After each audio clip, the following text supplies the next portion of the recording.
आज हम बात करेंगे यूजीसी नेट हिंदी के पाठ्यक्रम में आने वाली एक बेहद महत्वपूर्ण कहानी की, जिसका नाम है एक टोकरी भर मिट्टी और जिसे लिखा है माधवराव सप्रे ने। लेकिन उसके पहले लेखक और कहानी के बारे में जान लेते हैं। चलिए शुरू करते हैं। माधवराव सप्रे हिंदी के अनन्य सेवक, पत्रकार और निबंधकार थे। उन्होंने हिंदी भाषा के प्रचार प्रसार में उस समय योगदान दिया जब ब्रज भाषा का प्रभाव अधिक था और खड़ी बोली संघर्ष कर रही थी। पहला, छत्तीसगढ़ मित्र। उन्होंने 1900 में पेंड्रा, छत्तीसगढ़ से छत्तीसगढ़ मित्र नामक पत्रिका निकाली, जिसने हिंदी पत्रकारिता को नई दिशा दी। दूसरा, अनुवाद कार्य।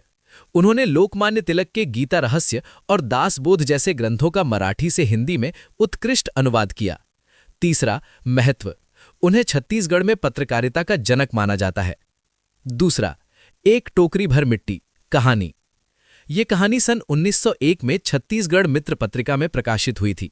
कई विद्वान इसे हिंदी की पहली मौलिक कहानी मानते हैं। कहानी का सारांश। कहानी एक जमींदार और एक गरीब बुढ़िया के इर्द गिर्द घूमती है। पहला, एक अहंकारी जमींदार एक गरीब विधवा की झोपड़ी हटाकर अपने महल का अहाता यानी गार्डन बढ़ाना चाहता है। वो कानूनी शक्ति और धन के बल पर बुढ़िया को वहां से निकाल देता है। बुढ़िया विनती करती है कि उसे झोपड़ी से बस एक टोकरी भर मिट्टी ले जाने दी जाए, ताकि वो अपनी पोती के लिए चूल्हा बना सके। जब बुढ़िया मिट्टी की टोकरी भर लेती है तो वो जमींदार से उसे उठाने में मदद मांगती है।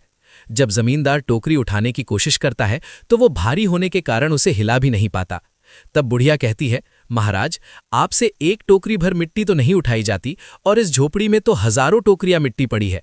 उसका भार आप जन भर क्यों कर उठा पाएंगे। मुख्य संदेश और विशेषताएं। हृदय परिवर्तन। बुढ़िया की ये बात जमींदार की आंखें खोल देती है। उसका अहंकार टूट जाता है और वो झोपड़ी वापस कर देता है। दूसरा, यथार्थवाद। ये कहानी समाज में व्याप्त वर्ग भेद और गरीबों के शोषण को दर्शाती है। तीसरा, संक्षिप्तता। ये बहुत छोटी है लेकिन इसका प्रभाव बहुत गहरा है। निष्कर्ष। माधवराव सप्रे ने इस छोटी सी कहानी के माध्यम से ये संदेश दिया है कि मनुष्य को धन और सत्ता के मद में अपनी इंसानियत नहीं खोनी चाहिए। साथ ही मिट्टी के प्रति मनुष्य के भावनात्मक लगाव को भी इसमें बखूबी दर्शाया गया है। एक टोकरी भर मिट्टी संपूर्ण कहानी। किसी श्रीमान जमींदार के महल के पास एक गरीब अनाथ विधवा की झोपड़ी थी। जमींदार साहब को अपने महल का अहाता उस झोपड़ी तक बढ़ाने की इच्छा हुई। विधवा से बहुतेरा कहा कि अपनी झोपड़ी हटा ले, पर वो तो कई जमाने से वहीं बसी थी। उसका प्रिय पति और इकलौता पुत्र भी उसी झोपड़ी में मर गया था। पतोहू भी एक 5 बरस की कन्या को छोड़कर चल बसी थी। अब यही उसकी पोती इस वृद्धाकाल में एकमात्र आधार थी। जब उसे अपनी पूर्व स्थिति की याद आ जाती तो मारे दुख के फूट फूट रोने लगती थी। और जब से उसने अपने श्रीमान पड़ोसी की इच्छा का हाल सुना, तब से वो मृत प्राय हो गई थी। उस झोपड़ी में उसका मन लग गया था कि बिना मरे वहां से वो निकलना नहीं चाहती थी। श्रीमान के सब प्रयत्न निष्फल हुए, तब वे अपनी जमींदारी चाल चलने लगे। बाल की खाल निकालने वाले वकीलों की थैली गरम कर उन्होंने अदालत से झोपड़ी पर अपना कब्जा करा लिया और विधवा को वहां से निकाल दिया। बेचारी अनाथ तो थी ही, पास पड़ोस में कहीं जाकर रहने लगी। एक दिन श्रीमान उस झोपड़ी के आसपास टहल रहे थे और लोगों को काम बतला रहे थे कि वो विधवा हाथ में एक टोकरी लेकर वहां पहुंची। श्रीमान ने उसको देखते ही अपने नौकरों से कहा कि उसे यहां से हटा दो, पर वो गिड़गिड़ाकर बोली, महाराज, अब तो ये झोपड़ी तुम्हारी ही हो गई है, मैं उसे लेने नहीं आई हूं। महाराज क्षमा करें, तो एक विनती है। जमींदार साहब के सिर हिलाने पर उसने कहा, जब से ये झोपड़ी छूटी है तब से मेरी पोती ने खाना पीना छोड़ दिया है। मैंने बहुत कुछ समझाया पर वो एक नहीं मानती। यही कहा करती है कि अपने घर चल, वहीं रोटी खाऊंगी। अब मैंने ये सोचा कि इस झोपड़ी में से एक टोकरी भर मिट्टी लेकर उसी का चूल्हा बनाकर रोटी पकाऊंगी।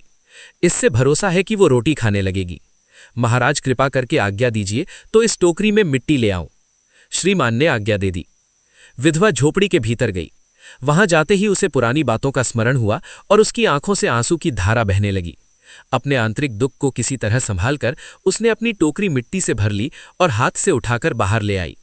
फिर हाथ जोड़कर श्रीमान से प्रार्थना करने लगी, महाराज, कृपा करके इस टोकरी को जरा हाथ लगाइए, जिससे कि मैं उसे अपने सिर पर धर लूं।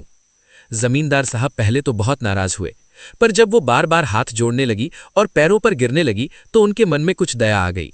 किसी नौकर से ना कहकर आप ही स्वयं टोकरी उठाने आगे बढ़े। जो ही टोकरी को हाथ लगाकर ऊपर उठाने लगे, त्यों ही देखा कि ये काम उनकी शक्ति के बाहर है। फिर तो उन्होंने अपनी सब ताकत लगाकर टोकरी को उठाना चाहा, पर जिस स्थान पर टोकरी रखी थी वहां से वो एक हाथ भी ऊंची ना हुई। वो लज्जित होकर कहने लगे, नहीं, ये टोकरी हमसे न उठाई जाएगी।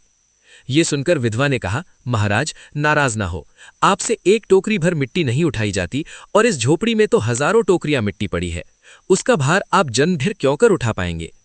आप ही इस बात पर विचार कीजिए। जमींदार साहब धन मद से गर्वित हो अपना कर्तव्य भूल गए थे, पर विधवा के उपर्युक्त वचन सुनते ही उनकी आंखें खुल गईं। कृतकर्म का पश्चाताप कर उन्होंने विधवा से क्षमा मांगी और उसकी झोपड़ी वापस दे दी।